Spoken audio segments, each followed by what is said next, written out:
আমি বলি, যখন মুখ্যমন্ত্রী হয়েছিলাম 2018-তে অসুবিধা হতো, কারণ কি সত্তার আসার পর সিস্টেমে সব কমিউনিস্টের লোক বসা ছিল। সব জায়গাতে জল দেওয়ার লোকটাও কমিউনিস্টের সময় চাকরি পেয়েছে, থানার মধ্যে যে ড্রাইভারটা রয়েছে সেটা কমিউনিস্টের সময় চাকরিটা পেয়েছে।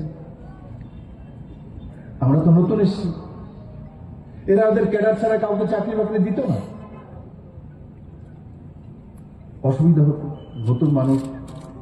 আমি একদিন অনেক দুঃখে दिल्ली से जो निकला, अमित भाई का से ये बोला, अमित भाई मुझे बहुत दिक्कत होता है, कोई नहीं है अमित भाई पूछने वाला, जानने वाला।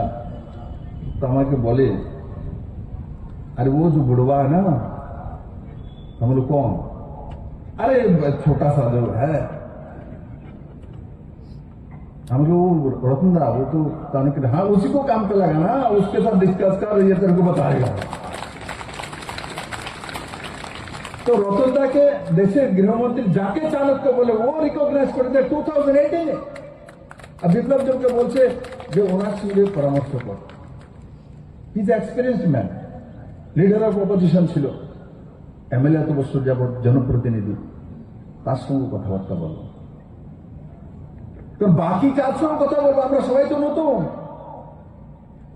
যারা এমএলএ হয়ে এসেছি আমরা নতুন। আমি অ্যাডমিনিস্ট্রেশনটা তার জন্য জানতাম, কারণ কি আমি ওখানে পিএ এপিএস সেন্ট্রাল গভর্নমেন্টে কাজ করেছি, তার জন্য অ্যাডমিনিস্ট্রেশনটা আমার জানা ছিল। বাকি টিম তো নতুন, তারপরও কাজ করে আমরা আজকে দ্বিতীয়বারে ভারতীয় জনতা পার্টির মঞ্চে উপস্থিত